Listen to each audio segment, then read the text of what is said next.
Goals, y'all. Goals. Is that music? Boom.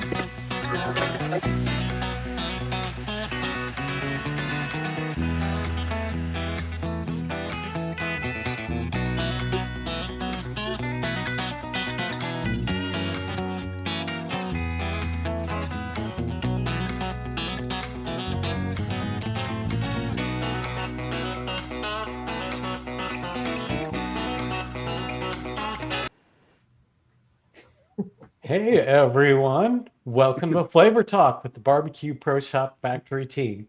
I'm co-host Brian Neal, aka Mr. Freak of Smoke Freaks.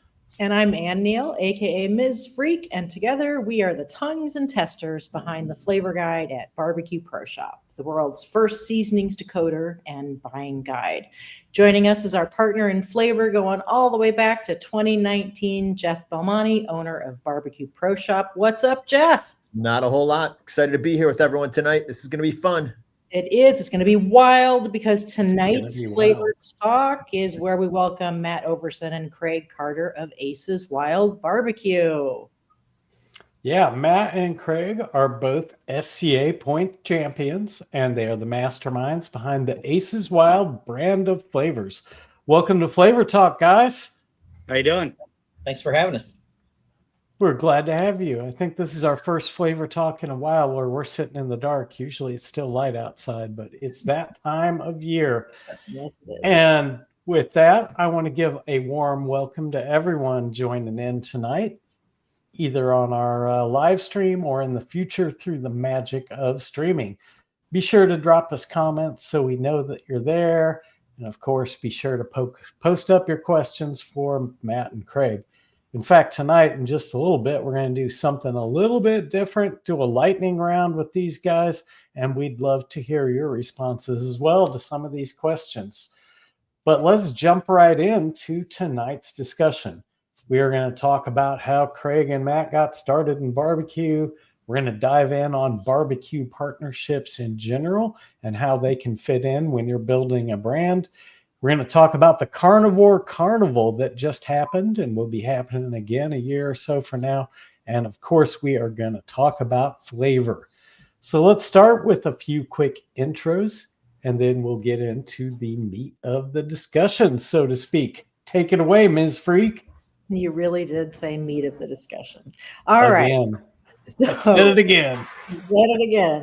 For those that might be meeting you guys for the first time, Matt and Craig, tell us a little bit about what Ace's Wild is all about. Who's wants to go? Somebody takes it. Ace's Wild is we built this brand actually coming back from the American Oil one day, and I was talking to Craig about how we could get this thing going, and it took a little while to get a name kind of established and stuff like that. And then we talked about different names that we could use under that subtitle, and we came up with Ace's Wild. So what is Ace's Wild? You're a barbecue brand. You sell some, what do you sell? We have 2 sauces and 4 rubs. There they are. Look at them.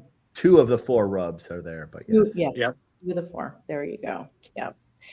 Awesome. So Matt and Craig, you guys both come from impressive barbecue backgrounds. So going all the way back, what got you all hooked on barbecue in the first place? Tell us a little bit about that.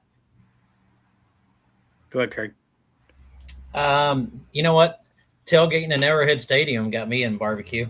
And a good friend of mine that I went to school with wanted to try it out. My buddy Dwayne Blankenship, and we bought Big Green Eggs was our first cookers, and we learned real quick not to buy Big Green Eggs to go comp cooking in because they're so damn heavy. Yeah, hard to transport, to say the least. You were dragging those things down to Arrowhead all the time? Oh, Arrowhead and competitions, and putting them in the back of our trucks and competitions, and wrapping them in blankets and back seats. And I gotta know, do you ever have one break on you in transport? Never had one break. All right, knocking on wood. Cool. Never had All one right. break. Having grown up in Kansas City, here's what I got to know. Are we talking like the Steve DeBerg days, Todd Backledge days, Steve Bono days? Where are we Steve at? DeBerg, Joe Montana days. All right. That's a good time. That was a good time. I like Yeah, it was a good time. Montana era. And it's always a good time at Arrowhead Stadium parking lot before the game, no matter what, right? Yep. We'll be out there this upcoming Monday. I've been fortunate to make it out to 3 games this year already. So Pretty awesome. Awesome. So Matt, how'd you get hooked into this whole barbecue life in the first place? I did. I was a committee member for Ducks Unlimited, and they were trying to raise money and for different things. And I said, let's have a barbecue competition. And so we put it out there for KCBS, and Darren from Smoky D's actually showed up, and he was there, and I did it for the first year and hosted it. And I'm like, I don't want to do this anymore. I want to cook. And that was back in 2004. And after that, I did 10 to 15, 20 comps a year, sometimes 30, the more I got on to doing it. So real quick, do you remember your very first competition cook? Oh, yeah, it was a nightmare. What'd you cook? And I was just going to say, how'd it go? That didn't go very well. I think I was DAL in one and pretty much like probably 5 back on the other ones. That's dead Had you ass been- fast for those of you following along. Yeah. Had you been barbecuing much in your life before that, or did you just decide to jump right into it and figured it out as you went? My dad was been in the meat business since I was real young, so I was always around different cooking. I was a chef when I was 18 for a men's club, and I used to cook about 400 steaks on Tuesday night. I did that for about 3 years and dabbled in a little bit of barbecue. Thought I was good, wasn't that good at all. So.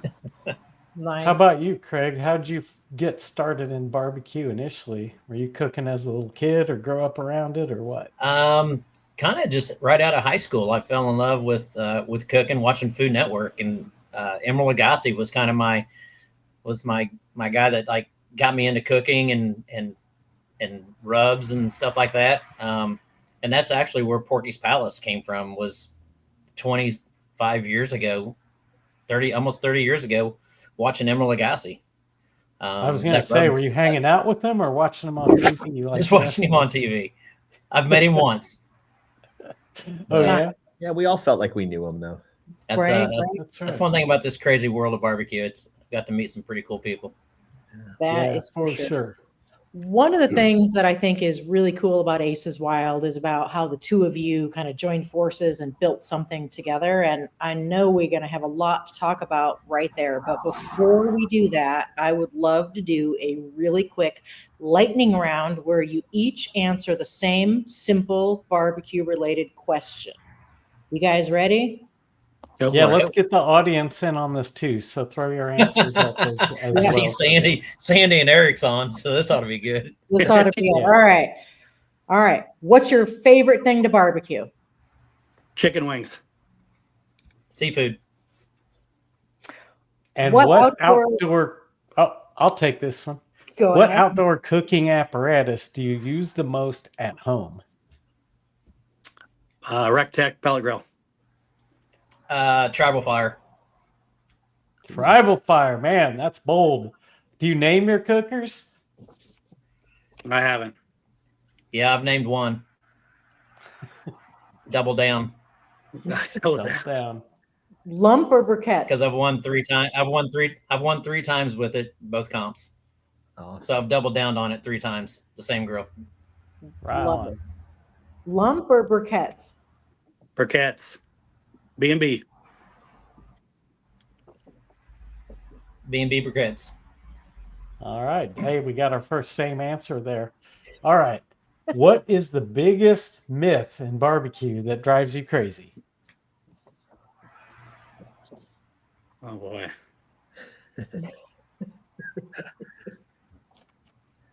I don't have one at the moment. Let me try to think. Okay. We're moving on. All right. Moving on. Moving on. Go to Smokewood. Pecan. I'm a post oak guy. Post oak guy. All right. Now imagine you're eating chicken wings. Drums or flats? Flats all the way. I gave the drums away last time. What about Flats. you, Craig? Flats and flats. All right. Flats all day All right. long. Brisket, point or flat? Point. Point. All right. And now we're down to the last two. Name a favorite barbecue rub not made by you. Fours not out, double garlic butter. Oh, yeah. Good answer.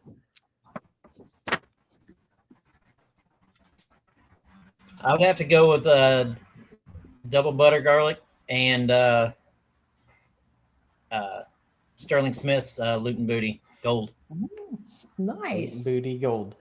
And finally, a person who influenced you or inspired you the most in barbecue.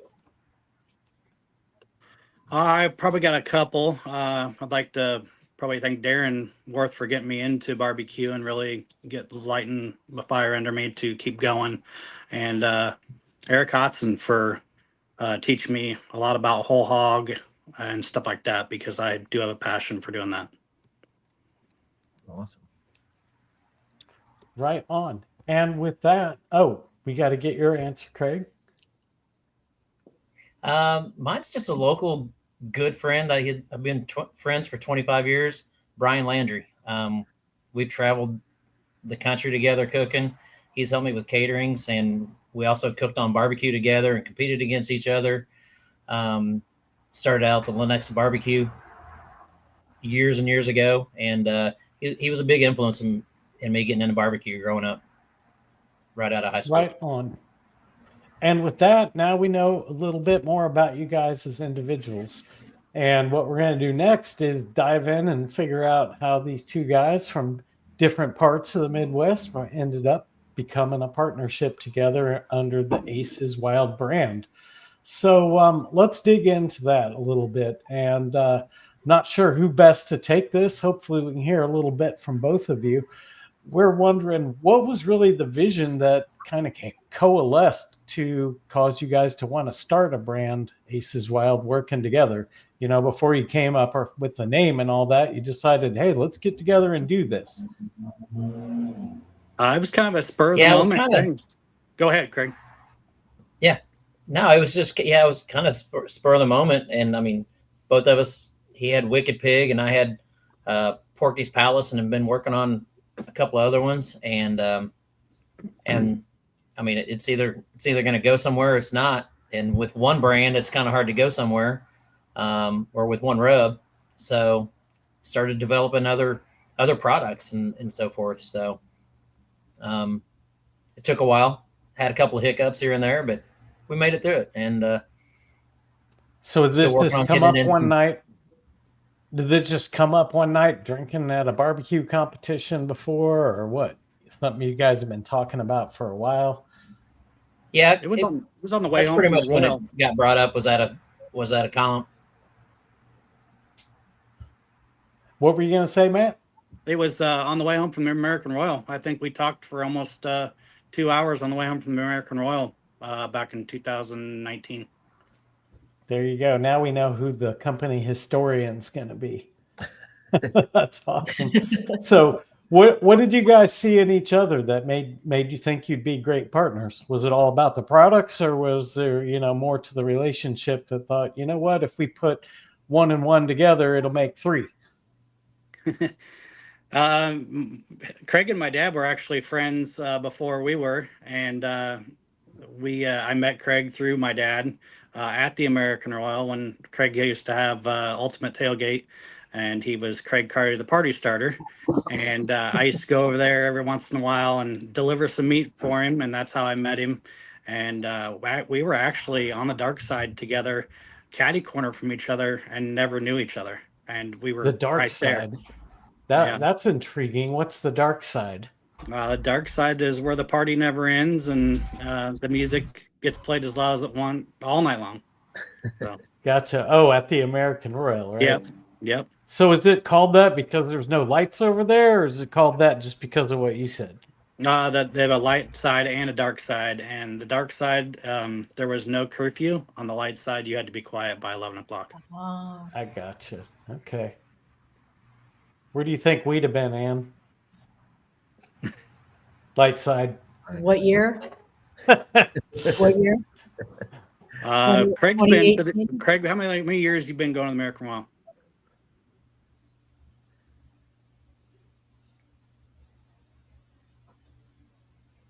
Craig, you I there? think Craig's got a lag or something. Several, I'm Is- guessing. Yeah. Is it taking you a while to hear what we're saying, Craig? If so, you might Yeah, want it to is. jump off. You guys went blank for a minute, and now it's fine. You What might year want to did- jump off and jump back on. Sometimes that'll fix the problem. And in the meantime, we'll talk to Matt about your backgrounds and all of that. So I'm curious, did you guys have different professional backgrounds that lended to adding your stuff together in a partnership or no? Not really. I mean, we just knew each other as friends, and we had traveled. Craig introduced me to Boar's Night Out, and then we traveled quite a bit together in 2019, right at the get go, chasing stake points, and we drove to Texas together and Mississippi. We went everywhere, and then Craig kind of fell off a little bit, didn't do as many comps as I did, and I just kept rolling. So. Right on. Well, I'm sure that every partnership has its growing pains, and things you got to work through as a team to, disagreements, whatever it's been. What's something that you guys have learned about working together in all that time? Like how to make it go smooth or anything? Just I mean, listen to each other and take whatever one says to really think it through before you make a decision. Don't make a rash decision. I always ask Craig when I want to do something or stuff like that. Make sure that it's okay. I mean, it's his decision too. Yeah, just Right good on. communication. Oh, good. We still got you. So, Yep. Craig, can you talk a little bit about how do you guys divide up the responsibilities for all the things it takes to run a small business? I mean, there's so many elements to it anymore. And I imagine, you guys specialize to some degree. Yeah, that's I mean, especially living so far apart, it can be difficult sometimes. But yeah, it seems to work so far, and everything seems to flow. And so yeah. Do you guys divide up responsibilities for things like flavor development or marketing or, uh, shipping and fulfillment? I don't know, all the different things that have to Yeah, happen. we got Jeff for that. Yeah. Yeah, there you go. That's my Well, we are definitely going to talk about that stuff too. But let's keep rolling here. Yeah. Speaking Yeah, of you guys partnerships, are awesome at what you do. Thank Yep. you. Appreciate that. well, speaking of partnerships, you guys didn't stop at Aces Wild, which I assume is just getting started as a brand. You guys went on to help create something that brings even more people together for a great cause. And I'm referring specifically to the Carnivore Carnival. And for those who haven't heard about it, why don't one of you guys give us the highlights? What is the Carnivore Carnival? Well, it started with 4 teams in New Orleans, and it was for pediatric brain cancer, and it was a whole hog division. So we put Aces Wild, Boar's Night Out, The Shed, and 3 taxi guys all together, and it's an absolute blast to go down there and do that, and to raise money for the kids. I think our first year we raised $30,000 right at that, I think, that we turned in. So we had different raffles and things like that right there, that picture. So was the public engaged with this event as it happened? Was this live in front of the public, or I just paint a picture for us of what that was down there in New Orleans? We sold corn dogs on a stick that were like a pork corn dog.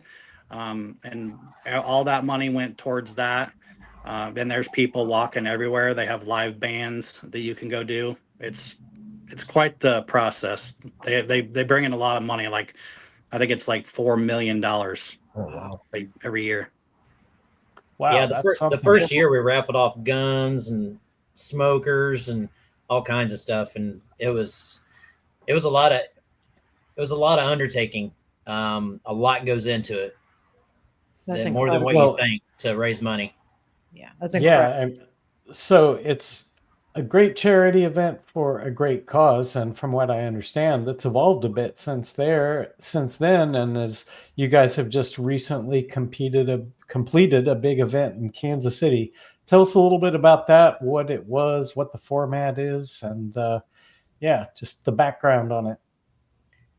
Yeah, it kind of all started a couple years ago. Me and Lambert went to Mexico, and they have a big festival and stuff there. And he was like, "You need to come look at this," and he goes, "We need to do this somewhere." And so it started a couple years ago, getting in the works, and slowly but surely, I was like, "All right, if I'm gonna do this, we just need to figure out a date and do it." And start putting all the teams together and all the fundraising part of it, and getting people to come in town. Alfregoni came in town. Kiki from Guatemala. We had Yoders. We had a bunch of guys, just a bunch of great people there. And like I was telling, So we was talking. From all Do the what? pictures, it looks like you had a good mix of the public being there and kind of milling about. And I understand it was a barbecue competition as well. In fact, it was kind of a multi-headed barbecue competition, right? Yeah, it was pretty amazing. Along with Al, I mean, Al was doing his thing with the live fire, but Weber had a whole area set up over there where the public could come and actually grill on like 4 or 5 different types of grills. They had Weber's, they had the Travelers, they had the pellet smokers, and it was really cool to see people go in there and interact with the folks from Weber and everything, and Blackstone as well. We had a firehouse griddle battle where local firefighters came and threw down on the griddles, and that drew a lot of attention, and had a really good turnout for that. And those guys loved it. They got to take those Blackstones back to the firehouse and everything. So Well, it sounds like an absolute blast. Where was this event held? It was in Platte City, Missouri, just north Gotcha. of the airport. So, Well, it Mr. sounds we like need to put this on our list. yeah, I think we should. It's going to be a good one. Is there next going to year. be another one? There'll be another one next year. We're already talking about bringing the history back to Kansas City and possibly taking it down to the West Bottoms and making it a lot more fun and entertaining for everybody. So, well, it sounds like you got a whole bunch of big names involved, from people like Mark Lambert, who are involved with the organizing, and then all these great brands that you had there on site, working with the public. Who all else was involved with this, and how do you manage something as big and complex with 4 or 5 different stakeholders running it? It was a big undertaking, especially with just being in Kansas City. Amy Young, that used to be with Older World Spice, she stepped in and helped with a lot of stuff. I had an ad agency here in town that they're the guys who actually designed the Aces Wild label. I went to them earlier this year and says, "Hey, I need some help." Yeah. And they came on board and they were like, "We'll do it. So we kind of rebranded. They really helped rebrand and come up with some cool logos and stuff for the Carnivore Carnival. And it's going to be a huge help, I think, next year with when we go to Hogs for the Cause and stuff like that. And even moving forward for next year's festival here in Kansas City, we've already got all that legwork done. So we got a good solid foundation. And I tell you what, you can't have enough volunteers when you do this stuff. Yeah. We tried and tried and tried, and that's our number one thing right now is to start getting volunteers, which I think we did a good job this year, and a lot of people didn't know what to expect. So it helped really putting on a decent show this year and having a good good support system and everything from the city and the communities around. People want to know more about it, and they're like, I'm going to keep a lookout for it. So now everybody knows what it is around town. So Right on. Did you end up raising some good money for the kids? yeah, it wasn't bad. We still got a few coming in, but I think it's going to Nice. be, it wasn't gangbuster, but I think it's first year is going to be anywhere from 5 to 10 grand. So That's fantastic, you guys. Thank We you. need some more competitors there. There wasn't, I think we had 25 or so, or 20 for the doing the overall and the barbecue and stuff like that. I liked his gift boxes. He gave away for everybody that did that. Gave away a Yeti bucket with a Ranger turtle box in there, knives. There was some rubs in there, just all kinds of cool stuff. I mean, it was a really nice gift basket. So. yeah, there was Magna Yeah. Chef gloves, dude wipes. There was a lot of amazing people that stepped up, and some of them were sponsors and partners. Well, I don't know. But there was a lot of good in kind people that. I don't know how we snoozed on that, but I hope it doesn't happen again. So let's keep rolling here. Carnivore Carnival really shows what can happen when you bring barbecue folks together for a great cause. But you've also built partnerships that help your flavors reach more people, like the one you've got with Barbecue Pro Shop. So let's talk a little bit about that. We'll start with you, Jeff. You've got a great relationship with Matt and Craig and Barbecue Pro Shop going on. How did that relationship start, Jeff? Well, Matt and I go way back with the Wicked Pig days.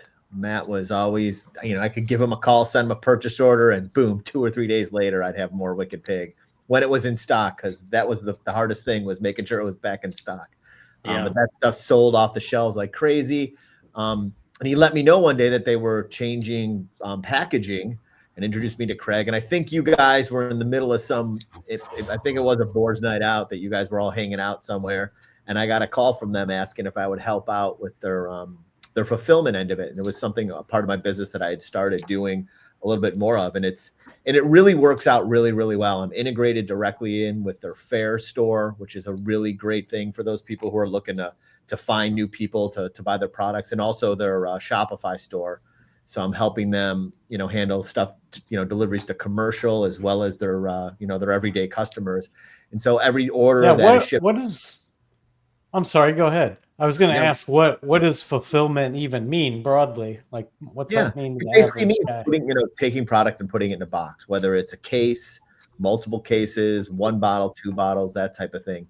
Making sure that when your order is placed, it's actually shipped out to you. So fulfilling that order. I gotcha. So they might buy it through the Aces Wild channel, and then you handle the fulfillment, getting it out to somebody's doorstep. Yep, absolutely. That's one thing I can say about Barbecue Pro Shop is, when somebody orders it, I get a notification that boom, it's shipped out that day. If it's late in the day, it's definitely out the next morning. So it's good customer service, and it helps us. So you make our job mentioned something, Jeff, called the Fair store, I think. What is that? Yeah, Fair. It's fair.com, FAIRE. And it's essentially a lot of very relatively small brands, boutique brands. And you can go on there and you can buy just about anything nowadays. And then the order comes in and it goes to a place like myself to fulfill it, or to people's fulfillment houses or whatever it might be. But it's literally what it's called, Fair. And it's all these really great food products mostly that you can go buy. And Aces Wild is available on that. And it's a really great thing. And being in the business myself of waiting for product, it was really important to me to come up with a solution, because it's really difficult, with people in general, because it's a huge part of every barbecue supply store, website, whoever gets this, is the cost of shipping. And if it's not done well and it's not done wisely, it shows up broken. It shows up, the bottles are fragile, sauce is even worse.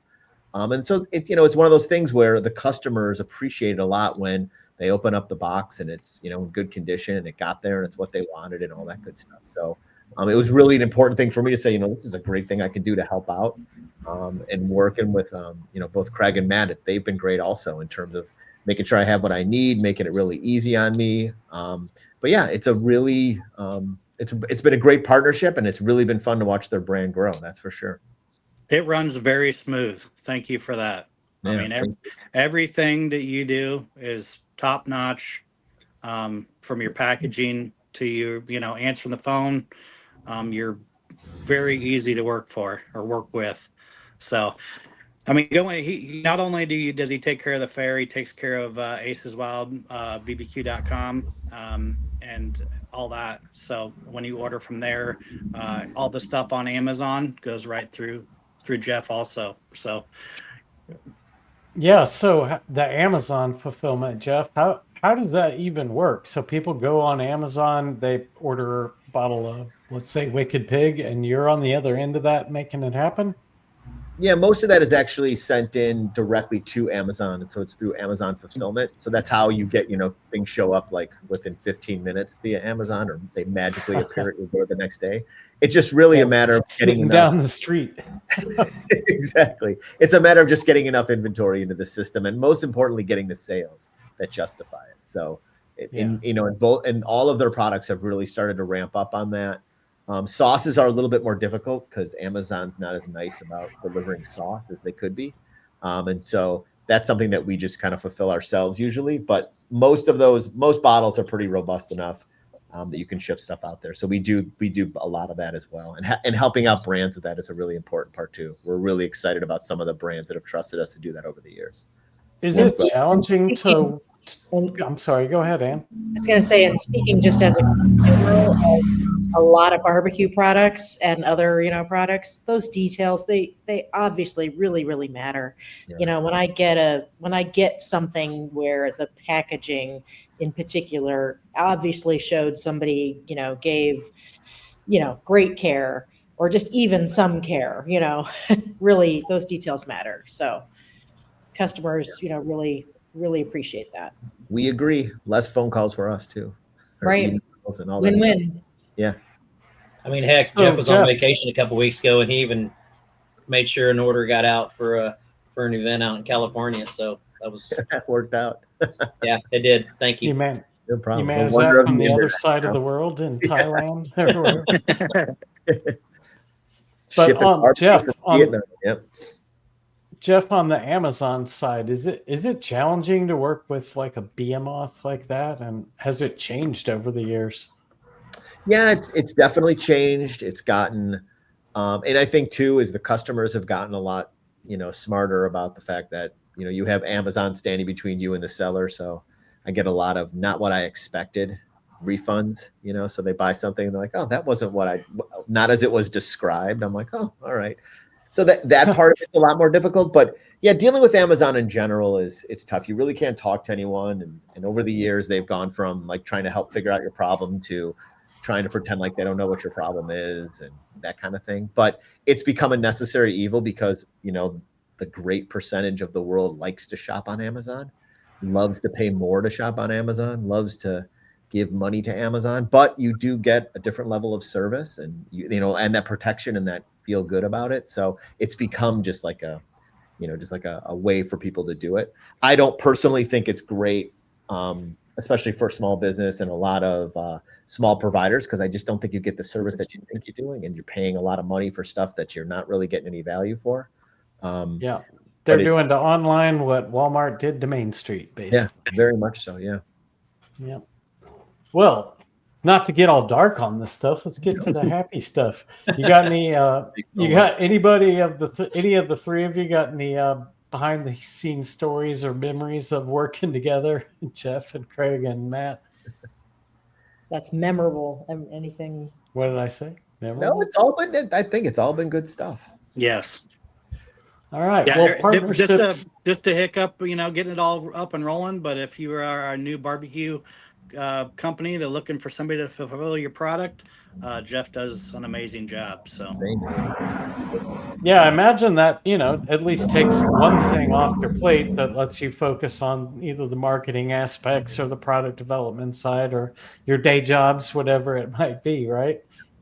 yeah, I was running to FedEx all the time, doing that, and I mean, it saves all kinds of time. So. Yeah. Time, gas, tape, boxes, everything else. Yep. All right. Well, let's keep rolling here. Partnerships are obviously at the heart of what you do, but let's get into what all the barbecue fans want to hear about. And that is the flavors that you guys make themselves and how to use them and all that good stuff.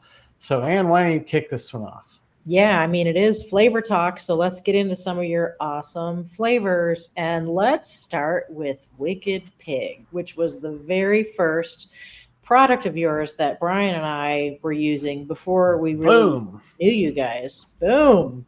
You got yours, I got mine. So, what inspired it? How should people use it?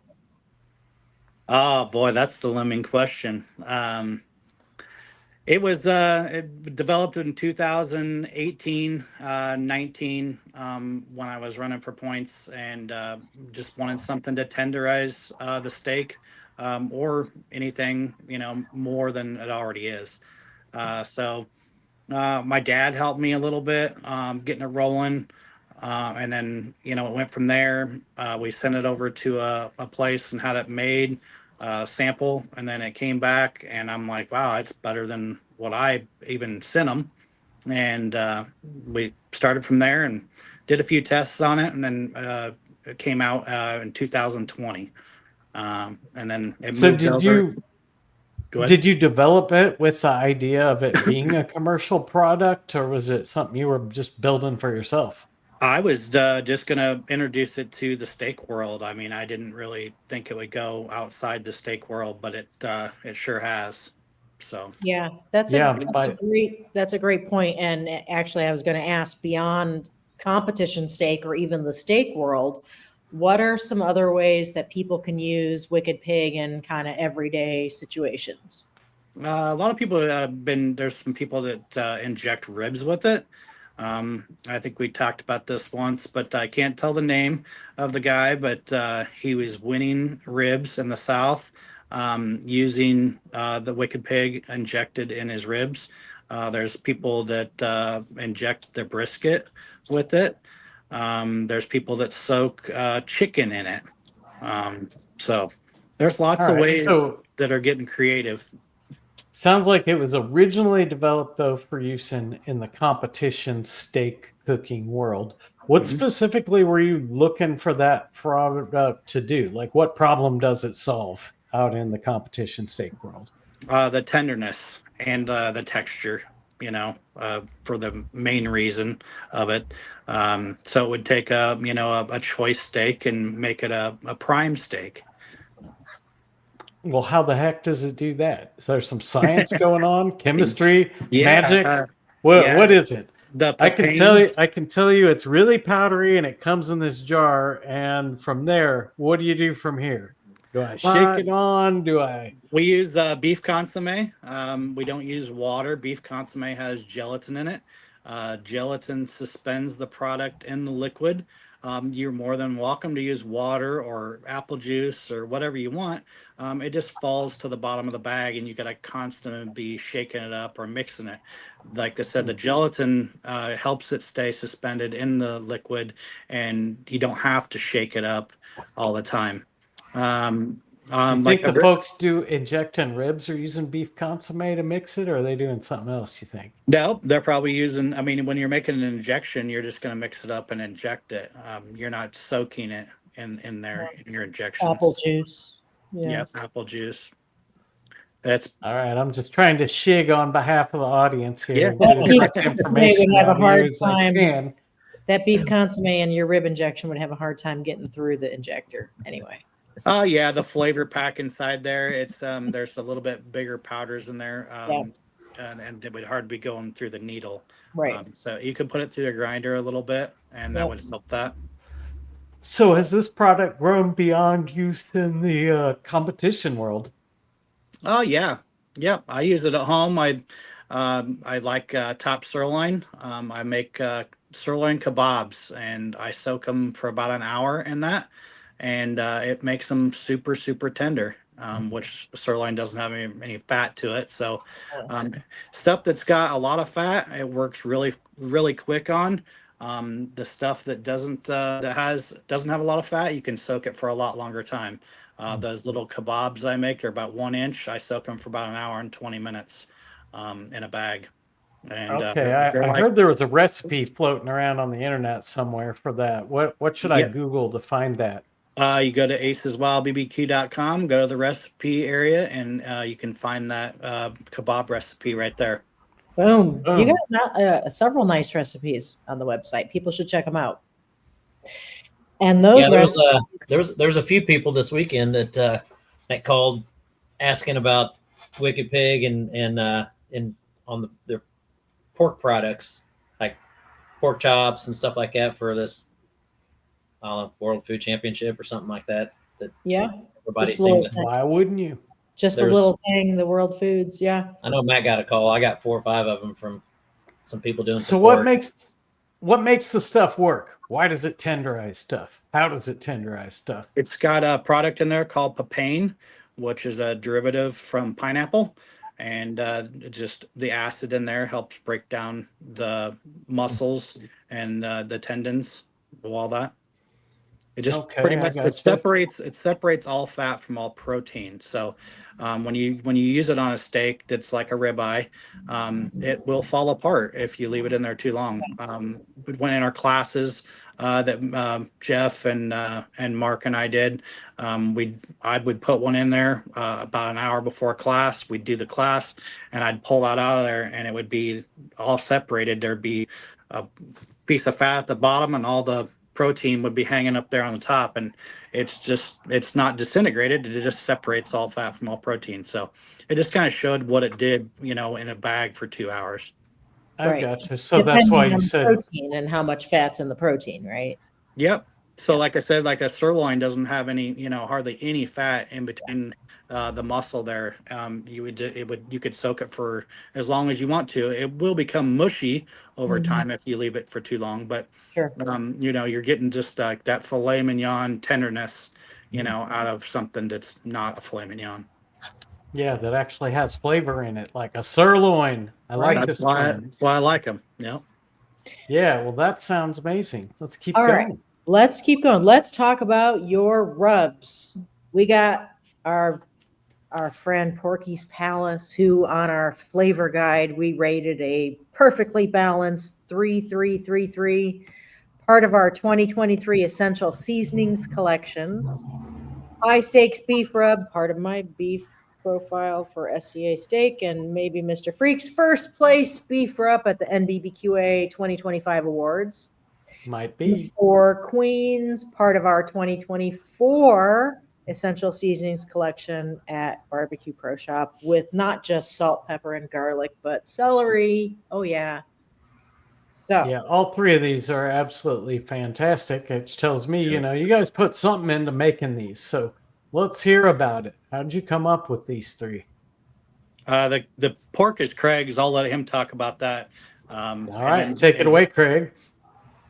Yeah, like I said earlier, Porky's Palace has been around for almost 25 years. Back in the day, Old World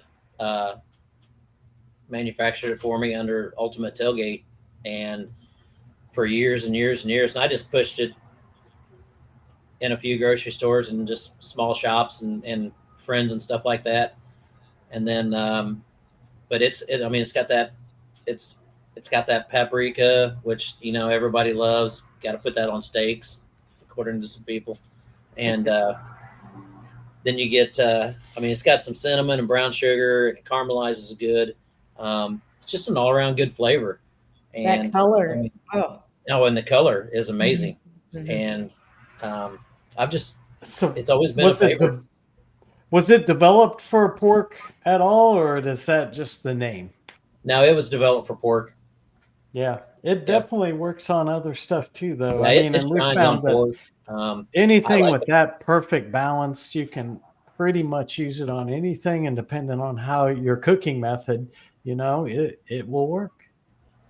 It shines on pork. Shrimp and salmon, it's amazing on salmon. Mm-hmm. Ooh. Put it on chicken. Nice. I think in our flavor guide, we rated the perfectly balanced 3-3-3-3. We also offer up awesome on. So what are some amazing, protein selections? Pork, chicken, seafood is what we had to say, Mr. What Freak we and tagged on that one. Yep. Well, how about the Four Queens? That one came out just a little bit later, I think, than Porky's Palace. Is that right? Yeah, it was actually in the works. I worked on that for 2 years, and then it seems like when we changed co-packers, it got better. I don't know if it's just the different ingredients and stuff from Old World to International Spice and so forth, but it just brought it a whole new level. Because I know I'd use that for like a year on my steaks, and was winning with it. And I was making it at home and trying it and stuff, and it was hitting. Yeah. And then when we finally started bottling it with International Spice, it's something about their ingredients just gave it a whole nother level, and it's a great all-purpose. So High Stakes Beef Rub and Four Queens, are those both intentionally developed and aimed at competition type folks, or more broadly than that? Just all around, for the backyard and competition. I mean, when you make something, you want everybody to use it. So, I mean, it was geared for both. I mean, you don't want to put out something that, the competition world ain't going to use, and the backyard people. I mean, you want everybody to use it. So, yeah, I mean, seasonings are seasonings. I think at the end of the day, a lot of it's about marketing strategy, who you're trying to sell it to, who you're trying to attract, and how you go about it. But at the end of the day, they're all just seasonings in a jar, and you guys happen to have some that are really, really nice. Celery in the Four Queens, how'd that come to be? Is that like something you stumbled upon, or an ingredient you've always liked, or what? It's something I've always liked, and I just started playing with it one day. The white pepper, and there's a few other ingredients in there that would probably surprise some people. And but yeah, and I added the celery to it, and it really did give it a jump start. All right, put those competition steaks aside. What's a good way for me to use the Four Queens at home out of my spice cabinet? What do you like to use it on, y'all? everything. I know. Vegetables, chicken noodle soup. That's what I just put it on Sunday. It'll turn your chicken noodle soup, and your grandma will hate you. Well, speaking of chicken, we're grilling some chicken after this flavor talk, and we hadn't yet picked any seasonings, and it is always an effort to pick a seasonings because we have flavor guides for over 425 of them. So, but I think we just made some decisions. I definitely want some Four Queens. Add a little salt to it, and you'll be golden on those if you're doing thighs or wings or whatever. Yeah, I just tasted some. I don't know. I don't think we need salt. Aaron and I are trying to cut back. We get an awful lot. We do. But how about you, Jeff? What are some of the Aces Wild best sellers for you? You mentioned OG Wicked Pig back in the day was gangbusters when everybody had to have it, and I guess they still. Wicked Pig is a solid mover. Porky's Palace is probably the second. Four Queens, and I'll tell you, at our house, my son is. I mean, every time I make pork chops, I'm using something new that I've gotten in or whatever it might be. Yeah. And the hands down winner from him has been Four Queens with Porky's on top. And now that I'm throwing in the sauces, he's looking at me like, "What, are you kidding me?" So those are combining those, and I would say combine those on your chicken too, because that Porky's is really something that's special taste wise. But yeah, and I think the dark horse is really High Stakes Beef Rub. That's the one. And I personally think that one is really impressive. It's got a lot going on. Great on pork chops too. Yeah, the same. Somebody else told me that. Yeah. Pretty good too. Yeah. Great on pork chops. Yeah. Yep. Yeah. You got any sleeper uses for the high stake beef, guys? Matt, Craig? Man, it's just the Four Queens and the beef rub. I mean, it's a killer combo. I mean, I tell people when they ask what I'm using on steak, and I mean, I've been pretty fortunate to be consistent the past few years, and in 22 and 23. I mean, I won, I don't know how many. And I told him, I go, double butter garlic. We already mentioned that as one of my favorite. High stakes, 4 queens. That's all you need. That's what Alan Smith says so too. He says 4 queens and white lightning double garlic butter make a great slaw. How you know your barbecue when you can see WLDGB, just know what that is. You don't even have to think about it. It just that's white lightning. You know. Yeah. White lightning, baby. Alan used the 4 queens. Awesome. And we got back when I was running points, me and him, he kind of had a little slump and we got him back on track and he was like, holy cow. He goes, this stuff's good. If you really want to get nuts, you take the Porky's Palace and mix it 50-50 with Texas Tornado. And thank me later on that one. Yeah. That's what we're looking for. We're looking to Shig here. Yeah. Tell us some BFF combos like that. Write that down, Brian. That combo right there will be surprised. Yeah. That's we come across that at Memphis in May last year. And we were like, all right. All right. All right. As soon as you said that, I'm like, all right. I love these rubs that play nice together with each other. That's so cool. Yeah, and as much testing as Ann and I do, and it's insane the amount of rub testing that we do, we only get to scratch the surface when it comes to, okay, now let's put A and B together and see what's happening. We've been teaching these rib classes lately, which has been a great opportunity to do that because we've got students who are doing it on our behalf or on their behalf, really. They're picking and choosing what things they want to stack together and see how they work. Sometimes we get to try them and it's just, that's really where it's at for me anymore. It's just, what can I put together to achieve something that's just completely off the hook?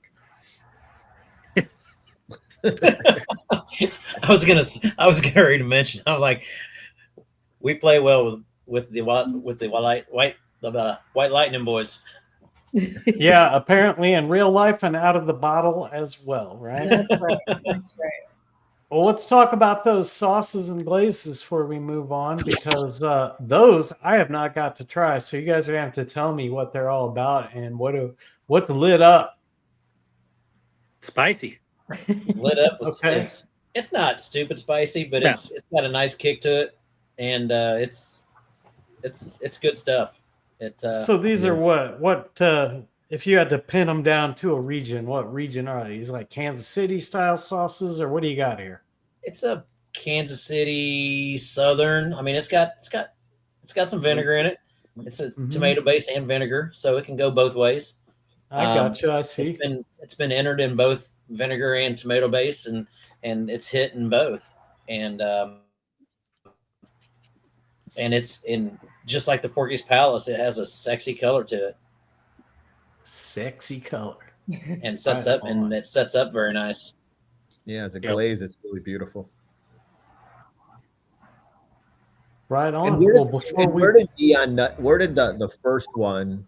Because I know that you added the second one because it's more spicy and that type of thing. But what was sort of the history behind the first sauce? Go ahead, Craig. I told Matt, I go, we need to do some sauces. I've done a sauce before when I had Porky's Palace and Ultimate Tailgate. So I kind of started with that same flavor profile, and it was kind of more of a traditional Kansas City thicker sauce, and I wanted something a little bit thinner because I think that's where that's where kind of the barbecue sauce world's going right now. Something that's more just across the board. And I went down to Ozark Mountain Packaging and we started playing with it, and Tom Clark just nailed it. And so I spent 3 or 4 days down there back and forth throughout the month, and we finally came up with it and nailed it. So you've been around this competition barbecue thing. I brought it to a lot American longer Royal Drugs, and Matt was like, go ahead. Sounds like we're getting the lag again. Oh, the lag. Sorry about that, Craig. But at any rate, you've been around this competition barbecue Yep. thing a lot longer than Ann and I have. And I'm just testing an assumption with you here. When we first got into it, it feels like we were kind of right at this tipping point between an era in which a lot of people were making their own rubs, making their own sauces to compete with, and, you know, having their own secret stuff, to now I feel like there's a whole lot less of that and a lot more people using commercial things and then just putting them together in different ways. But what do you think? You were there for the beginning, middle, and end of that whole 25-year time frame.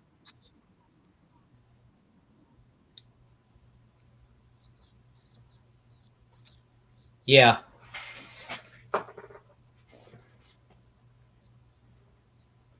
Sorry, folks, we've got audio problems, I think, with Craig. Breaking That up. question may be Yeah. getting to him very slowly. But hey, that's our sign that it's time to wrap up. And Matt, you can help us close out if Craig's having audio issues here. So tell us what's next for Ace's Wild Barbecue. Anything new on the horizon for next year? We got some tricks up our sleeve. So, you know, I think Craig's been working on a few things. I know one thing that he's been working on, but we won't say. But it's going to be good. Leaving us hanging. All Yeah. right. And Cool. then All right. I'll be at the American Royal here in a few weeks. Craig will be at Hondo, Texas. And then after that will be the Shed and the Worlds in May or March. Coming up. Worlds in March. Well, we'll definitely see you at that one. Good luck with all of those endeavors and hope to see you at the top of the list. Where can folks find your products and follow your journey? What's your socials, website, and all that good stuff? aceswildbbq.com. You can get on there and order the rubs and sauces through there. And social media is Aces Wild Barbecue. You can find us there, ask questions, follow us on that. Yeah, and don't forget to, don't snooze on that sirloin kebab recipe. I should definitely look that one up. Mm-hmm. What about the Carnivore Carnival?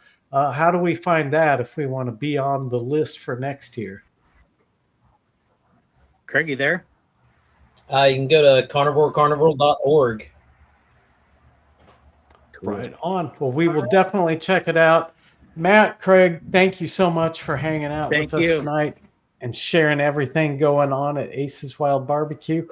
Be sure, everyone listening, to check out the full line of their stuff at Barbecue Pro Shop and with our flavor guides. Anything else you want to say before we sign off, guys? Thank you very much for having us. Oh, it's great to have you on. Thank you, guys. Yeah, thanks for having us, guys. everybody. And Awesome. appreciate We are it. gonna- And look forward to seeing you all soon. Yeah. See you guys soon. And hey, thanks everyone in the audience for joining us tonight. We'll see you in just a few weeks for our last flavor guide of the year, where we are going to roll out the 2025 essential seasonings list. We can't wait to see you there. Catch you later at Flavor Talk. Good night, everyone. Good night. Thank you.